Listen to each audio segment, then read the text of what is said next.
What's up, busy dads? Today I've got a great topic for you, and I just want to thank you, so many of you, for joining the Facebook group and answering the questions. I've gotten lots of feedback on what you guys need and what you need help with to be able to get progress with weight loss and bettering your health. So I'm starting a new series today, and it's on finding time to lose weight. So many of you guys are busy. You've got things going on. You're just busy. You're in the grind. You got a family. You've got a demanding career. You are going to school. There's just all kind of things, and there's a heavy demand on your time. And many of you are just like, how am I ever going to find the time to lose weight, to meal prep, to exercise, or plainly just to take the actions that is needed to get your weight loss started?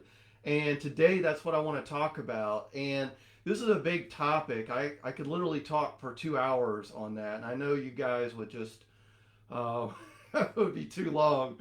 So I'm making like a short introductory. I've got some whys, and then I've got something to get us started. So stay tuned. Today is you're gonna love it. So as I talked about, you guys have got multiple kids. You've got jobs. You know what? And what I wanted to say about that is, what are you choosing to do in your life? What are you saying yes to? Make sure that whatever you are saying yes to and you're choosing to do, it is important, and that it ties into your values. That you're not just saying yes because somebody, unless it's your wife or kids, that's different. But, at work, what are you choosing? What projects are you taking on? Are those serving your core values, or are they taken away from your ability to lose weight, which is obviously all of y'all's a goal for you? It's just a matter of how important it is. But when you're saying yes to too many things out there, or not saying no when you should, you're taking away your time to be able to say yes to your weight loss. So I just want you to kind of think about that. We can go into more detail on that, but I wanted to mention that. So, time. Well, I wanted to point this out. What is this time? Finding time to lose weight. What would you do with that time?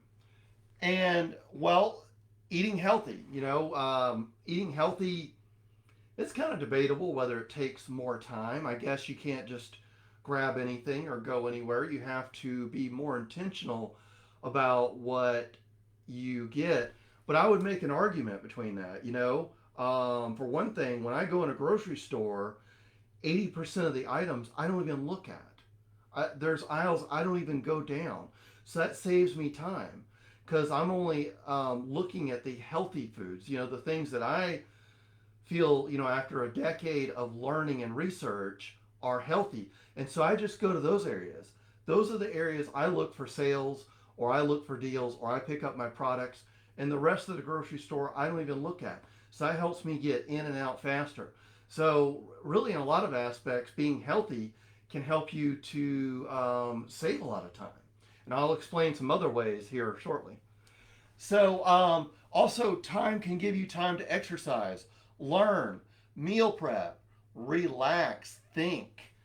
And those are stress relief aspects, which we all know that stress can play havoc. If you're really stressed, it doesn't really matter what you do. You can't sleep. You don't want to eat right. It's just you can't do anything right if your mind is not right. And you guys, know that. I just wanted to point it out. So I wanted to say your time is not a waste. Losing weight, being healthy, exercising, whatever the actions are you're doing, it's not a waste. It's an investment. So, Brian, how is it an investment for me? I thought taking the time to meal prep and not just grabbing, something at the fast food or something else, that saves me a lot of time. Well, I have an argument against that. Well, it's an investment because if you eat healthier, you're going to get more energy. You're going to feel like doing things. You're going to be more productive. You're just going to, it's going to be like you 2.0. You're going to have more energy, more mobility. If you've got a lot of weight on you, then it's harder for you to move around. That's weight you have to carry around. It's going to make you eat more, which has you spending more money. We all want to save money. And so if you don't have to maintain as much body weight, that's going to save you money. Better health. So how does better health help you to find time? You're not having to go to the doctor's office. You're not having to get procedures for something that you may have to stay in at the hospital overnight. What if everything doesn't go perfect on this procedure and you have a complication or something? All of that takes your time away. But if you're intentional about your time now to meal prep, to exercise, you can delay many of those and even maybe prevent those health complications for a long time, especially while you have a family that's at home and there's extra demands on your time. So you stay out of the doctor's office, stay out of the medical system. I would recommend that, by the way. Less sick days. If you don't have a lot of sick leave, you don't have time for sick days. And so by being healthy, you're getting sick less often, whether that's on a day off or a day you got to work. Who wants to be sick? You got things to do. You got places to go, people to see, families to serve, things like that. And then also longevity. It's not really about living longer, although it is, but what about the last 10 or 20 years having a quality of life? Now, you can definitely make the argument on that. I take care of so many patients that their last 10 or 20 years of life is just nothing. They don't do anything productive. They're not able to work.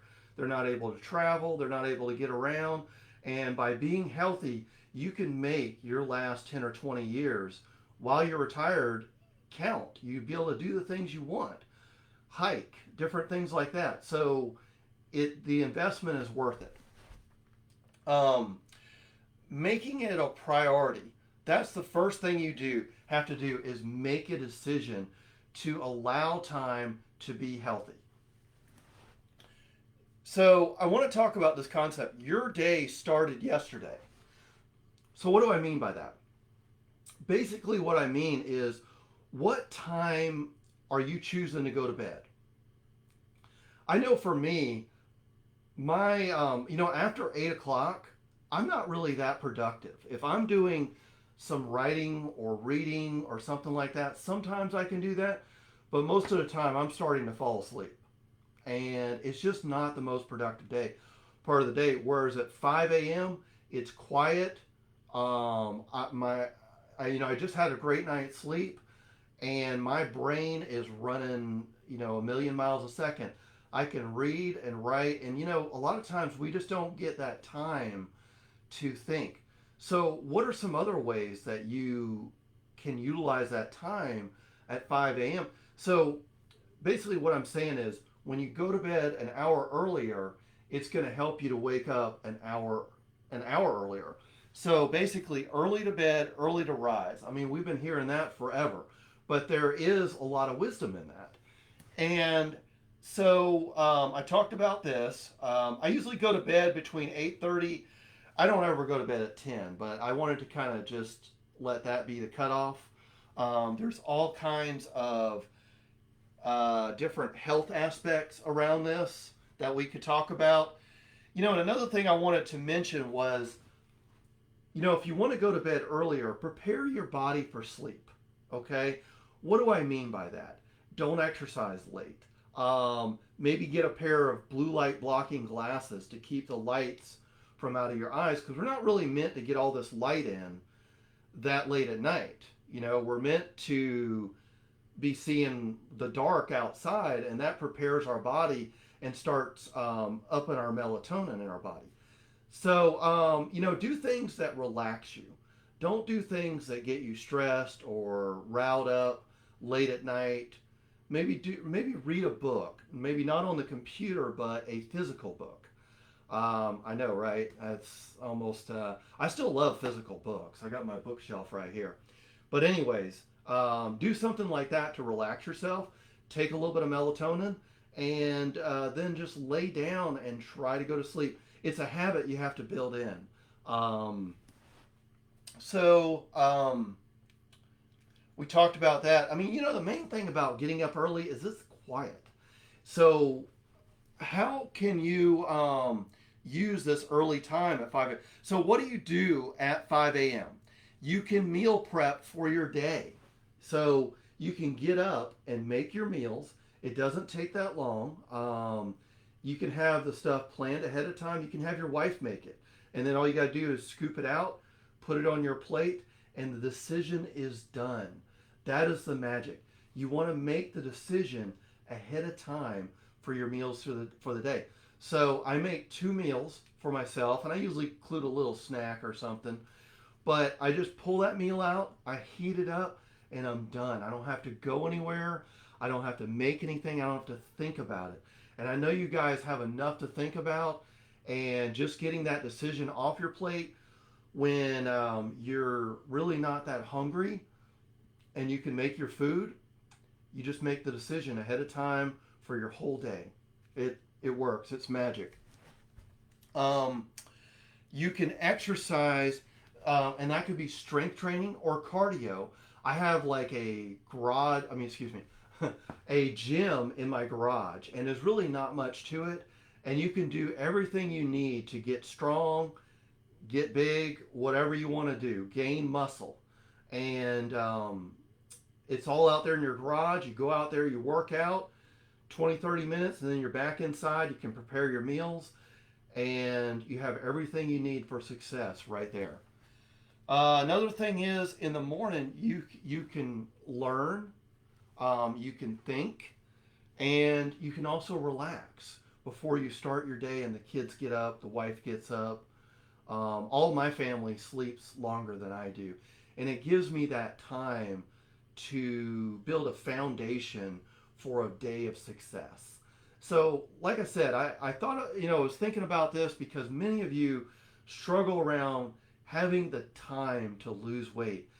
And by not hitting the ground running with like everybody going crazy, but having that extra hour of quiet where you are energized and you are focused, and you can set your weight loss journey day up for success is a big key. So I just wanted to start with that. There's a lot more coming on time management. I've done a lot of study on this myself, so stay tuned for that. I don't know how many videos, at least a few. So stay tuned. If you would like more support and help with your time management journey and creating more time just in your life or for your weight loss journey, make sure you private message me or direct message me. You can sign up for a free call.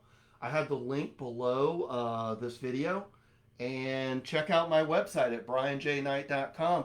I'm easy to find. So, don't do this alone. Reach out, get some help from members in the group, or always direct message me. I'll be happy to chat with you. I'm here to serve you. And until next time, the next video, have an amazing day.